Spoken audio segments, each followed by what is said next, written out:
नमस्कार, मैं आपके साथ के किराना एएमपी नेटवर्क देख रहे हैं आप। और प्रधानमंत्री मोदी की छवि ऐसे नेता की है जो कठिन से कठिन काम को अपने अनुकूल बना देते हैं। शुरुआत से ही दक्षिण भारत बीजेपी के लिए बंजर जमीन रही है। अब बीजेपी और प्रधानमंत्री नरेंद्र मोदी इस बंजर जमीन पर बीजेपी का कमल खिलाने की मुहिम में जुट गए हैं।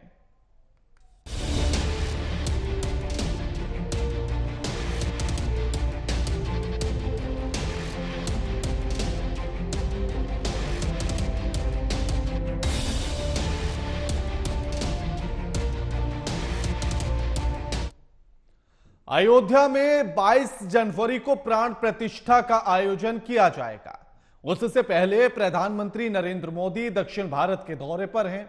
वे इन दौरों के दौरान मंदिर में पूजा अर्चना कर रहे हैं और प्रमुख मंदिरों का संबंध रामायण के साथ जोड़कर बीजेपी की राजनीतिक जमीन मजबूत करने की कोशिश में लगे हैं। इसी मुद्दे पर आज हम चर्चा करेंगे कि बीजेपी का मिशन साउथ क्या कुछ है। लेकिन उससे पहले यह रिपोर्ट देखिए।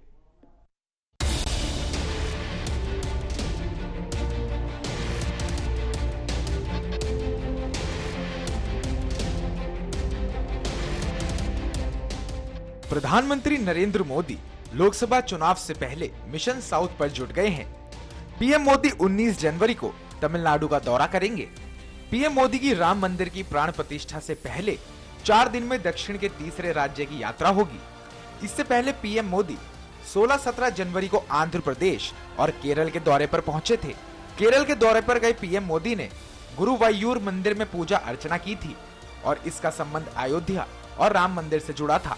आंध्र प्रदेश के दौरे पर गए पीएम मोदी ने लिपाक्षी में वीरभद्र स्वामी मंदिर में पूजा अर्चना कर आशीर्वाद लिया था।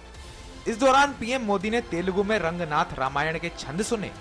नए साल की शुरुआत से ही पीएम मोदी का लगातार दक्षिण राज्यों का दौरा जारी है और पार्टी इसे बीजेपी के मिशन साउथ का हिस्सा बता रही है। बीजेपी ने लोकसभा चुनाव में 400 सीटों का लक्ष्य रखा है। बीजेपी को इस लक्ष्य को पाने के लिए उत्तर के साथ साथ दक्षिण का किला भी भेदने की जरूरत है। ये वही राज्य है जहां बीजेपी का प्रदर्शन अब तक अच्छा नहीं रहा है। यही वजह है कि पीएम मोदी ने साल की शुरुआत से ही दक्षिण के राज्यों का रुख कर रखा है। यहाँ न सिर्फ उन्होंने तमाम योजनाओं का उद्घाटन और शिलान्यास किया, बल्कि प्रमुख मंदिरों में जाकर पूजा अर्चना भी कर रहे हैं। दक्षिण भारत में लोकसभा की 134 सीटें हैं। 2019 के चुनावों में बीजेपी गठबंधन को 134 में से मात्र 31 सीटें मिली थीं, जबकि कांग्रेस ने 65 जबकि अन्य ने 36 सीटों पर जीत हासिल की थी। पीएम मोदी ने 2024 लोकसभा चुनाव के लिए बीजेपी का लक्ष्य तय कर दिया है। पीएम की कोशिश लोकसभा चुनाव में 400 सीटें हासिल करने की है और इसके लिए जहां वो खुद भी मेहनत कर रहे हैं, तो वहीं कार्यकर्ताओं को भी मेहनत करने का निर्देश दिया है।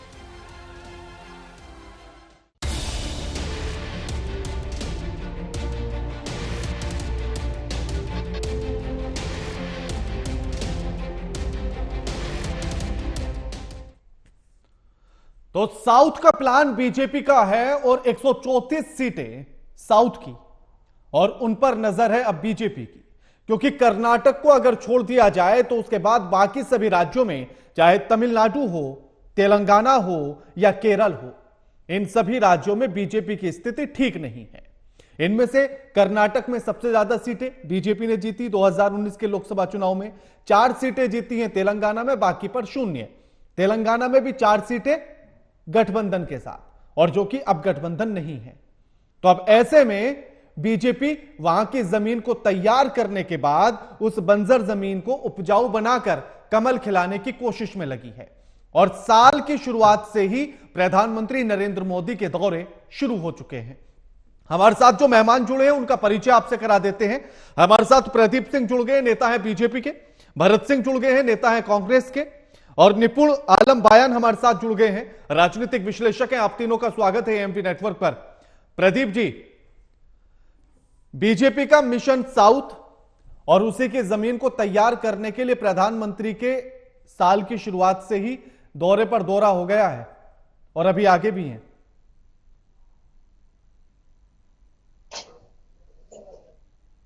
विपक्ष को परेशानी होनी चाहिए, बाकी देशवासियों को तो इससे कोई परेशानी नहीं है। प्रधानमंत्री है, वो कहीं भी जाए, किसी से भी मिले और कुछ भी करे, लेकिन इससे किसी को कोई परेशानी नहीं होनी चाहिए। अगर विपक्ष नाहक ही परेशान होता है तो ये पूर्णतः विपक्ष की व्यक्तिगत परेशानी है। बिल्कुल। लेकिन प्रदीप जी, बात परेशानी की नहीं है। जो सवाल फिजाओं में है वो पूछा गया आपसे। निश्चित तौर पे सवाल तो देखिए, अभी क्या है कि वर्तमान अगर परिस्थितियों की बात की जाए तो इस समय तो जो है विपक्ष का पूरा ध्यान जो है प्रभु श्री राम मंदिर के प्राण प्रतिष्ठा समारोह को लेकर के उधर है। फिर कुछ यात्राएं भी शुरू हो गई, उत्तर प्रदेश में भी यात्रा शुरू हो गई है, उधर राहुल जी भी यात्रा अपनी जारी कर चुके हैं। तो ये जो दक्षिण भारत का दौरा है, देखिए क्या है कि प्रधानमंत्री पूरे देश के होते हैं। अब आपने देखा कि उनका एक लक्षद्वीप का दौरा हुआ तो उसके बाद भारत में ही नहीं संपूर्ण विश्व में कुछ न कुछ हो गया और बड़ा भयानक हो गया। लोगों के लिए ऐसी तैसी हो गई, उनकी परेशानियां बढ़ गई, किसी के लिए खुशियां, किसी के लिए परेशानियां बढ़ गई। तो उसपे देखिए, उसपे रेफरेंस लेकर के बात करने वाले लोगों के ना अलग अलग विचार हो सकते हैं। उसी प्रकार से अब विपक्ष क्या है कि अब चूंकि दौरा बढ़ गया है तो निश्चित तौर पर प्रधानमंत्री संपूर्ण देश में जाते हैं और इस समय तो देखिए प्रभु श्री राम मंदिर की जो है पूरा भारत हमारा जो है सनातन में हुआ है। तो किसी को परेशानी हो तो होती रहे, लेकिन नहीं, बात परेशानी की नहीं है। ये तो एक नॉर्मल सवाल है, ये तो जनरल सवाल है ये प्रदीप जी। ये परेशानी का सवाल थोड़ी ना था। ये तो सिर्फ पूछा गया क्या आप नहीं चाहते कि दक्षिण में भी आपकी पार्टी मजबूत हो? क्या आप नहीं चाहते कि पिछली बार 29 सीटें गठबंधन के साथ, हाँ सुन लीजिए ना, 29 सीटें आपने जीती थी, 31 सीटें गठबंधन के साथ जीती थी साउथ में, तो इस बार आप 40-50 का आंकड़ा पाए। क्या आप नहीं चाहते? ये निश्चित तौर पे हम चाहते हैं, लेकिन अभी के इस संदर्भ में देखा जाए तो अयोध्या जो है ज्यादा महत्वपूर्ण है। अयोध्या जी पे तो अयोध्या का जिक्र तो प्रधानमंत्री साउथ में भी कर रहे हैं। निश्चित तौर पे तो क्या आमंत्रण नहीं मिलेगा सामान्य जन को? दक्षिण से लोग आए, श्री राम जी के दर्शन करें। देखिए, आप दोनों तरफ आप बातें करने लगे। आपने कहा कि महत्वपूर्ण अयोध्या है, मैंने कहा अयोध्या का जिक्र हो रहा है तो आप करें, उनको निमंत्रण ना दे क्या? क्यों? अब आपने प्रश्न उठाया कि प्रधानमंत्री दक्षिण में क्यों जा रहे हैं, तो मैंने ये पूछा ही नहीं। मैंने ये कहा पूछा कि क्यों जा रहे हैं, मैंने तो ये कहा कि वहां जा रहे हैं तो क्या जमीन तैयार हो रही है? मेरा तो बड़ा सीधा सवाल था। अब इसको आप गलत समझ गए तो मेरी दिक्कत नहीं है। सीधा सवाल का सीधा उत्तर देता हूं। देखिए, भारतीय जनता पार्टी, हालांकि विपक्ष ये कहता है लेकिन वास्तव में हम 24/7 चुनाव मोड में रहते हैं। भारतीय जनता पार्टी का कार्यकर्ता देश को प्रथम रख करके काम करता है और हमारे देश में क्या है, लोकतांत्रिक प्रणाली है, लोकतांत्रिक परंपरा है। तो जिसको मत मिलते हैं उसको अवसर मिलता है सेवा करने का। भारतीय जनता पार्टी के कार्यकर्ता हमेशा तैयार रहते हैं। अब आप इसको जमीन बनाना कह लीजिए या आप इसको कहिए कि आदरणीय प्रधानमंत्री जी अपने जो है कर्तव्यों का निर्वहन करने के लिए अगर प्रधानमंत्री के रूप में वहां जा रहे हैं, और चाहे आपके देखने के नजरिए के ऊपर निर्भर करता है। नहीं, बिल्कुल। देखिए, अब जो आपने अब जो जवाब दिया है वो बड़ा सटीक जवाब था। उससे पहले आप राजनीतिक तौर पर घुमा रहे थे कि प्रधानमंत्री पूरे देश के हैं, वो सब जगह जाएंगे, ऐसा होगा वैसा होगा। अब आपने सही जवाब दिया। भरत जी, प्रधानमंत्री नरेंद्र मोदी का दौरा बढ़ गया है। पिछली बार आप बड़ी अच्छी स्थिति में थे, तो इस बार कुछ चुनौतियां नजर आएंगी प्रधानमंत्री के दौरे के बाद? के भाई, देखिए साउथ के लोग बड़े समझदार हैं, पढ़े लिखे व्यक्ति हैं, सब साक्षरता सबसे ज्यादा अगर कहीं है तो साउथ में है। और उनको पता है कि इस समय हमारे लिए सबसे ज्यादा जरूरी क्या है। सबसे ज्यादा जरूरी नौकरी की है, सबसे ज्यादा जरूरी काम की है, सबसे ज्यादा जरूरी आत्मसम्मान की है। ये साउथ के लोग समझते हैं इस चीज को। हाँ। और स्थिति देखिए, पिछले 10 सालों से देश के प्रधानमंत्री जो है वो राज कर रहे हैं, प्रधानमंत्री बने बैठे, मगर 2 चुनाव हो चुका है और साउथ में कहीं ना कहीं पूरी इनकी स्थिति डामाडोल रहती है। क्योंकि वहां के लोगों को ये अच्छी तरह से पता है कि मूलभूत सुविधाएं जो है वो हमारे लिए वो जरूरी है।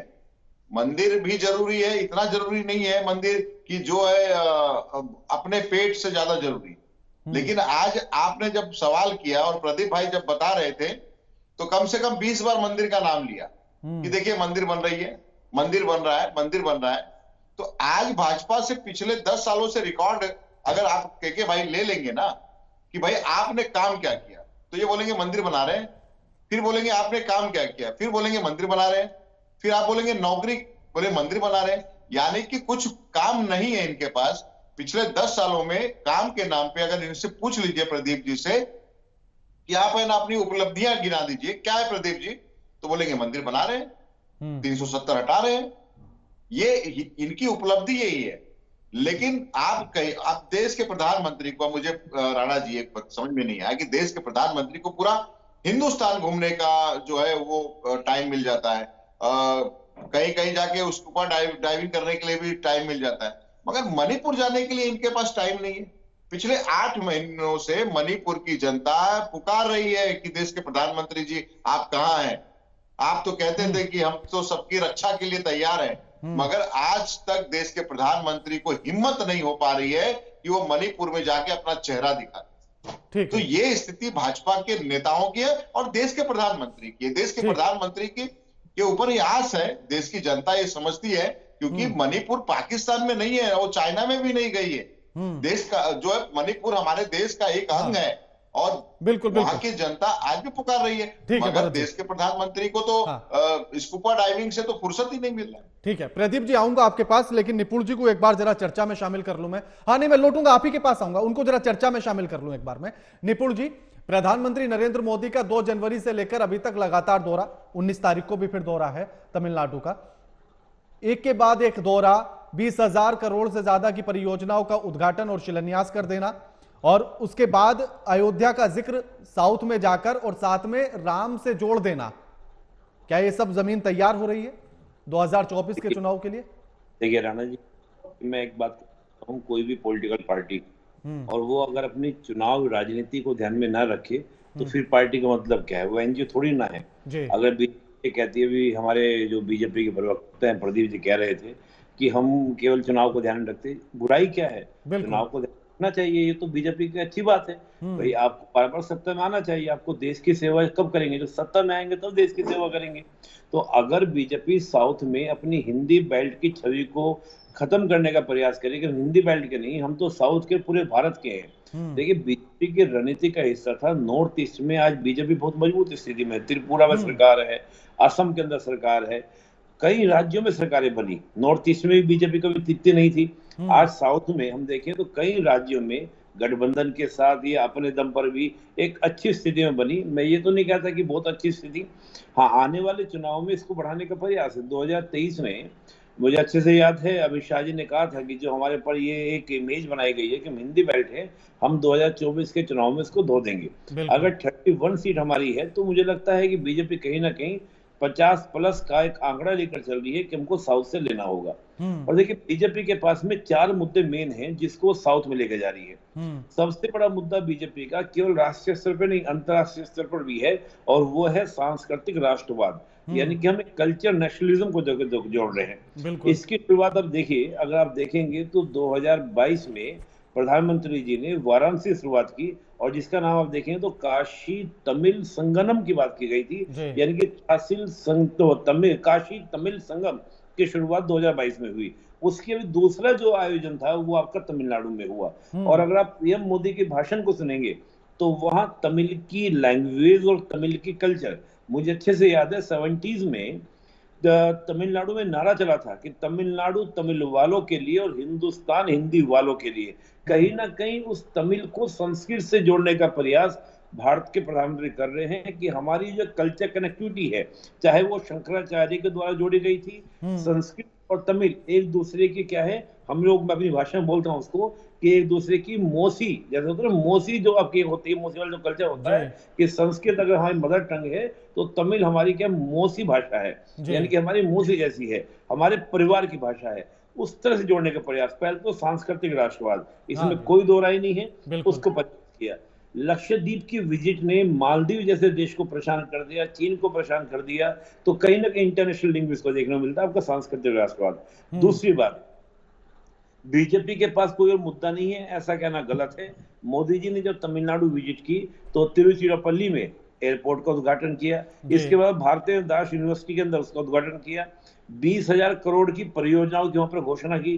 तो एक विकास का एजेंडा जो सेंट्रल गवर्नमेंट कर रहा है उसको कहीं ना कहीं साउथ में दिखाने का नजरिया।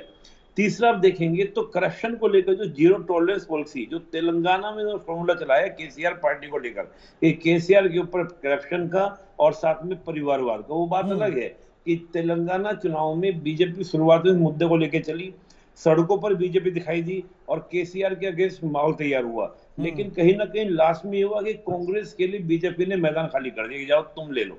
और देखेंगे भी आप तेलंगाना में कांग्रेस ने कितने भारी बहुमत से वहां पर चुनाव को जीता। हाँ। भारी वोट मिले कांग्रेस को। तो मैं ये कहूंगा कि 3-4 मुद्दे, परिवारवाद, इसके बाद सांस्कृतिक आक्रोश सबसे पहले, विकास योजनाएं और भ्रष्टाचार के लिए जीरो टॉलरेंस पॉलिसी, उनको लेकर बीजेपी साउथ में उतरी है। और ये कई मायने में बहुत जरूरी भी है बीजेपी के लिए। वैसे तो निश्चित है कि जिस प्रकार से इस समय भारतीय राजनीति चल रहा है, तो निश्चित रूप से कि बीजेपी पावर में आएगी। कांग्रेस कहीं ना कहीं मुझे लगता है बैकफुट पे जाती हुई दिखती है। कांग्रेस का जैसे राम मंदिर को देखा, अभी मेरे जो कांग्रेस के प्रवक्ता थे भरत सिंह जी, उन्होंने कहा कि मंदिर से पेट नहीं भरेगा। देखिए, अगर आप जनमानस की भावनाओं को नहीं समझेंगे, पेट भरना जरूरी है भारतीय जनता के अंदर, या वो आध्यात्मिक चेतना या मोक्ष की प्राप्ति, तमाम तरह के ऐसे मुद्दे हैं जिनको बचना चाहिए। आप पेट और मंदिर की तुलना बिल्कुल भी नहीं कर सकते। ये बहुत सावधानी की चीजें होती हैं। भारतीय, मुझे बड़ा आश्चर्य हुआ कि कांग्रेस के प्रवक्ता ये कह रहे हैं कि मंदिर से ज्यादा पेट जरूरी है। ठीक है, भूखे पेट भजन ना हो तो गोपाला, ये हम भी जानते हैं, लेकिन क्या भारतीय जनमानस के अंदर पेट भरने को लेकर बात है या राम की उपासना, ईश्वर की उपासना बड़ी बात है? कहीं ना कहीं भारतीय संस्कृति को कांग्रेस को समझने की जरूरत है कि किस तरह से भारतीय संस्कृति को, ऐसा है भी कि पेट जरूरी है मंदिर बाद में है, ये बातें कम से कम पब्लिक डायस पर एक नेशनल चैनल पे ऐसे बोला ना जाना चाहिए। ये कहीं ना कहीं जो भक्त टाइप के लोग होते हैं, मान ली मेरी माता जी इस बात को सुनती तो मेरी मम्मी कहना, भूखे रह लूंगी लेकिन नाम राम को नहीं छोड़ूंगी, बिल्कुल मैं ईश्वर को नहीं छोड़ूंगी, मैं एकादशी रख लूंगी, तमाम जो बातें कर लूंगी। तो कहीं ना कहीं इस तरह की चीजें, अब मणिपुर का बार बार जिक्र कर रहे हैं, मैं इस बात को बोलता हूँ ठीक है, और बहुत अच्छी बात है, एक मजबूत विपक्ष होना चाहिए और विपक्ष को हमेशा ऐसे मुद्दे उठाने चाहिए। लेकिन अगर विपक्ष इस बात को नहीं समझ रहा है कि हमको चुनाव में कहां से लाभ मिल सकता है, कहां से बेनिफिट मिल सकता है, तो कैसे कॉम्पीट करेंगे? बीजेपी इस बात को समझती है कि हमको साउथ से मजबूती उठानी है, नॉर्थ में उठा चुके हैं और वो अपने उसी तरीके से कार्य कर रही है। कांग्रेस को सत्ता में आना जरूरी है, तो सत्ता में आने के बाद चीजें कर पाएंगे अपनी योजनाओं को। बिल्कुल, तो बिल्कुल कहीं ना कहीं बात समझनी चाहिए। बिल्कुल बिल्कुल। प्रदीप जी, आप जो कह रहे थे पहले वो बात रख लीजिए, फिर मैं सवाल पर आता हूं। देखिए, कांग्रेस के मित्र जो है अभी जब काउंटर कर रहे थे, तो मैं आपको बता दूं कि लक्षद्वीप में प्रधानमंत्री जी गए और आप शायद कल्पना नहीं कर सकते देश का कितना पैसा मालदीव जाता था। अगर हमारे सैलानी वहां जा रहे हैं तो निश्चित तौर पर अगर वो अपने सैलानी अपने ही देश में रह रहे हैं और उससे अच्छी सुविधा प्राप्त कर रहे हैं, तो क्या वहां के लोगों का रोजगार नहीं बढ़ रहा है? वो जो विनिमय की प्रक्रिया होगी, आना जाना रहना खाना, वो देशवासियों के ही लाभ आएगा कि नहीं? आर्थिक व्यवस्था में इस तरह की अगर व्यवस्था होती है, आप देखिए प्रधानमंत्री जी का सीधे सीधे साफ साफ हर मुख्य अवसरों पे उपदेश रहता है, संदेश रहता है कि आप घूमने जाएं, 5 साल में इतने टारगेट बनाए, तो वो आखिर में उसको आर्थिक स्थिति में देखा जाए तो लाभ किसका होगा? अपने देश में इतनी अकूत संभावनाएं हैं कि अगर हम उसी का ठीक से दोहन कर लें तो हमें विश्व में कहीं जाने की आवश्यकता नहीं है। हाँ, कांग्रेस के मित्रों को क्या होता है कि अपने ये भरत सिंह जी बड़ी अच्छी बात कर रहे थे, लेकिन मैं आपका ध्यान आकर्षण चाहूंगा कि जब इस मुद्दे का सदन में जब इसमें चर्चा होने की बात आई, तो आप पिछले 10 वर्षों का रिकॉर्ड उठा करके देख लें, कांग्रेस का रवैया, कांग्रेस के जो लोग एक्चुअली में कांग्रेस के जिन लोगों को सदन में होना चाहिए वो है बाहर, और जिनको बाहर होना चाहिए वो है सदन में। ये भी एक बड़ी परेशानी है। अब हम उनके विरोधी हैं तो निश्चित तौर पर हमें तो ये अधिकार है बात कहने का ना। जब सदन में चर्चा की आवश्यकता होती है तो कांग्रेस के सांसद और जो भी लोग होते हैं वो एकदम तुल जाते हैं कि सदन चलने नहीं देंगे।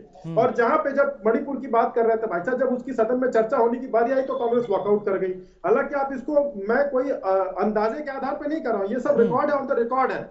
और अभी आदरणीय निपुण जी ने एक बात कही कि देखिए भैया, ये लोकतांत्रिक व्यवस्था है और यहाँ बहुमत वालों की बात होती है, और बहुमत संख्या में अगर इसको कोई नहीं मानता तो उसकी व्यक्तिगत विचार हो सकते हैं, लेकिन बहुमत यहाँ पे जो है सनातन धर्म के मानने वालों का है। तो इस देश की सरकार अगर सनातन धर्म के मानने वालों की अवहेलना करती रहेगी, और जो पिछली सरकारें जो करती आई हैं उनका क्या हुआ, वो 0 से केवल 40 सीट दूर रह गई है सदन में, तो उनको इसका खामियाजा भुगतना पड़ेगा। आप अपनी बातें अपने पास रखिए और जनता को भ्रमित करने का प्रयास न करिए। प्रदीप जी, जिन बातों का जिक्र आपने किया, तो क्या इसी के तहत साउथ में भी वही सनातन की अलख जगाने के लिए प्रधानमंत्री मंदिरों का दौरा कर रहे हैं? देखिए, सनातन की अलग प्रधानमंत्री जी जगा रहे हैं, ये तो हमारा कर्तव्य ही है, लेकिन सनातन की अलग किसी राजनीतिक दल या किसी सरकारी पद की मोहताज नहीं है। हम तो उस बहती हुई गंगा में अपने आप को शुद्ध किए जा रहे हैं। आप समझिएगा मेरी बात को। भारत सनातनवालंबियों का देश है, और अगर इसको कोई झुठलाने या इस पे कोई आघात करने का प्रयास करता है या इसको कोई संचय की दृष्टि से देखता है तो उसका वही हाल होगा जो जीरो में केवल 40 कम रह गया है। ठीक है, तो साउथ का प्लान 50 पार का है सर। 50 से क्यों, हम तो उसके भी आगे जाने का प्रयत्न कर रहे हैं। ठीक है, तो क्या जिस छवि का जिक्र अभी निपुण जी ने भी किया और अमित शाह भी उस पर बयान दे चुके हैं कि हिंदी बेल्ट की पार्टी है बीजेपी, 2024 में इस छवि को खत्म करना है कि पूरे देश की ये लाना चाहते हैं? सर देखिए, कर्नाटक में कमल बहुत वर्षों पहले खिल चुका था, तो ये कहना कि हिंदी क्षेत्र की पार्टी है या उस पर बार बार नहीं, लेकिन कर्नाटक को अगर छोड़ दिया जाए तो बाकी जगह स्थिति नहीं है। सर समय परिवर्तनशील है। कांग्रेस कभी 400 के ऊपर हुआ करती थी, आज वो 40 के पास है। तो क्या इसका आपसे वही तो सवाल पूछ रहा हूं मैं कब मना कर रहा हूं कि समय नहीं बदल सकता। देखिए क्या होता है कि राजनीतिक दल अपने विचार से मतदाताओं को प्रभावित करते हैं। अब जब बहुसंख्यक मतदाता के हित की बात हम नहीं करेंगे और केवल छिछली राजनीति और तुष्टीकरण की राजनीति जो भी कोई करता है, मुझे बताने की आवश्यकता है कि उसका हश्र क्या होता है। तो भारतीय जनता पार्टी देश को प्रथम रख करके काम करने वाली पार्टी है। समय कम है प्रदीप जी। ठीक है भरत जी, सनातनियों को ध्यान में रखना पड़ेगा, उनकी बात करनी पड़ेगी। अगर उन्हें दरकिनार करके चलेंगे तो फिर परिणाम अच्छे नहीं होंगे। असली सनातनी और असली सनातन है वो तो बाहर है, वो तो चिल्ला रहे हैं, वो कह रहे हैं, वो बता रहे हैं। हमारे देश के चारों पीठ के शंकराचार्य ये कह रहे हैं कि ये जो है सही नहीं हो रहा है, प्राण प्रतिष्ठा वो ठीक नहीं है, क्योंकि मंदिर अभी भी अधूरा है, और जब अधूरा मंदिर होता है उसका प्राण प्रतिष्ठा नहीं होता है। प्रदीप जी आज बता दीजिए चैनल पे बैठ के, भाजपा की तरफ से आप अगर कह रहे हैं तो ये बता दीजिए देश को कि आप जो है चारों शंकराचार्यों को नहीं मानते हैं। मैं ये समझता हूं कि चारों शंकराचार्य एक भगवान का दर्जा दिया जाता है सनातनी और हिंदू धर्म में। अगर हम उसको नहीं मानते हैं, अगर उनके हिसाब से हम नहीं चलते हैं, एक मिनट मैं बता रहा हूँ राणा साहब, समय कम है, थोड़ा सा जरा संक्षेप में बात कीजिए। चीज मैं ये बता रहा हूं, तो यानी ये नकली हिंदुत्व की जो बात करते हैं, नकली हिंदू है, ये चोला उड़े हुए हिंदुत्व की, और उस पर ये बात करते हैं। दूसरा चीज, कर्नाटक में 18 सीट इनकी थी, इस बार इनको मुश्किल से 6 सीट मिल रही है, बाकी तो छोड़ दीजिए। यानी साउथ में ये दहाई का आंकड़ा राणा भाई नहीं छू रहे हैं, ये आपको साफ तौर पे आज बता देता हूं। जितना भी सर पटकना है देश के प्रधानमंत्री को, कर्नाटक लेकिन अगर साउथ की 134 सीटों की बात की जाए तो उनमें से 65 कांग्रेस के पास थी। हाँ मैं बता रहा हूं, कांग्रेस के पास 65 सीटें थी। तो क्या इस आंकड़े में बढ़ोतरी होगी या क्या होगा? मतलब कुछ चुनौतियां नजर आती हैं इस पर, अगर प्रधानमंत्री जिस मिशन के साथ चल रहे हैं। राणा जी आज का डेट याद कर लीजिए, नोट कर लीजिए, भाजपा दहाई का आंकड़ा भी जो है साउथ में नहीं छुएगी। हमारा इंडिया गठबंधन जो है वो देखिएगा 134 में से 124 सीट लेके आएगी, उससे कम नहीं आएगी। अब रही बात, इसीलिए जल मिल मछली तड़पती है, उसी तरह से भाजपा के देश के प्रधानमंत्री वो तड़प रहे हैं। तो ये आप देख लीजिएगा, आने वाले चुनाव में आपको समझ में आ जाएगा कि इनका जो है वहां पे क्या अस्तित्व बचा हुआ है, जो बचा हुआ था वो भी खत्म हो जाएगा। ठीक है निपुण जी, कितने सहमत 134 में से 124 का दावा? देखिए अच्छी बात है, कांग्रेस को ऐसी उम्मीद है, कोई भी पार्टी भी ऐसे दावे रखने भी चाहिए। 90% का दावा है। और देखिए कहीं ना कहीं मुझे लगता है बीजेपी थोड़ा ठीक से बोलती है कि भाई 545 सीट में 400 सीट की बात कर रहे हैं, तो 60-70% की बातें कर रहे हैं। लेकिन अच्छी बात है, कांग्रेस अगर इस प्रकार उम्मीद रख रही है तो इतनी मेहनत भी करें और साउथ से शुरुआत करें यात्राओं की, साउथ में कार्य करें, तो तब जाके कुछ बात बने। लेकिन चलो अच्छा है, मैं तो कहूंगा भी अच्छी बात है, लेकिन मुझे तो संभावना नहीं लगती 65 भी आ जाए तो वो भी बड़ी बात है। 65 के आसपास भी नहीं मुझे लगती कि आ पाएगी कांग्रेस की। ठीक है प्रदीप जी, आपको सीधा चैलेंज कर दिया गया कि दहाई का आंकड़ा भी नहीं पकड़ेंगे साउथ में, चाहे जितना मिशन चला लीजिए। सर कांग्रेस तो 14 के चुनाव से पहले भी इसी तरह से बोल रही थी, 19 के चुनाव से भी पहले इसी तरह से बोल रही थी। अभी उत्तर भारत के 3 राज्यों के चुनाव हुए, इस पे तो हमें 0 तक दे दिया था, यहाँ तो चलिए दहाई की बात हो रही है, उसी तरह से बोल रही थी। आने दीजिए ना, उत्तर आने दीजिए। मैंने क्या कहा कि कांग्रेस के जो लोग बाहर हैं उनको सदन में, और सदन वालों को बाहर होना चाहिए, तो कांग्रेस का कुछ लाभ होगा, नहीं तो ये भ्रम फैलाते रहे। ठीक है, शंकराचार्य को लेकर भी उन्होंने एक सवाल किया कि क्या उन्हें आप सनातनी नहीं मानते? शायद भरत भाई जो है अभी तक अपडेटेड देखे नहीं है। उनकी टिप्पणियां आ चुकी हैं, शंकराचार्यों के अपने अपने वक्तव्य आ चुके हैं। अब अगर कांग्रेस ये चाहती है कि किसी अपवाद के आधार पर अपनी राजनीति करनी है तो करते रहें, वक्तव्य है। ठीक है, शुक्रिया आप तीनों मेहमानों का हमारे साथ इस चर्चा में जुड़ने के लिए। लेकिन बीजेपी अपने साउथ के मिशन पर निकल पड़ी है। 2 जनवरी से प्रधानमंत्री नरेंद्र मोदी के साउथ के दौरे रहे इस साल में, और अभी भी हैं, आगे भी लगातार है। और जो साउथ में बीजेपी अपना एजेंडा लेकर चल रही है तो वो सांस्कृतिक राष्ट्रवाद के साथ चल रही है, यानी कि साउथ की संस्कृति और उसके राष्ट्रवाद को जोड़कर देखने की कोशिश कर रही है, उसी को लेकर चल रही है। साथ ही भ्रष्टाचार पर जीरो टॉलरेंस की नीति के साथ चल रही है, परिवारवाद को लेकर चल रही है, और इसी के आधार पर जिस तरह से तेलंगाना में चुनाव लड़ा, उसी मॉड्यूल के आधार पर लोकसभा चुनाव लड़ने की तैयारी में है। खबरें यहां तक भी हैं कि वायनाड से राहुल गांधी के खिलाफ भी कोई मजबूत चेहरा उतारा जा सकता है, और हो सकता है कि साउथ में और मजबूत पकड़ करने के लिए प्रधानमंत्री वाराणसी के साथ साथ किसी साउथ की सीट से भी चुनाव लड़ ले। लगातार खबरों के लिए देखते रहिए एएमपी नेटवर्क। नमस्कार।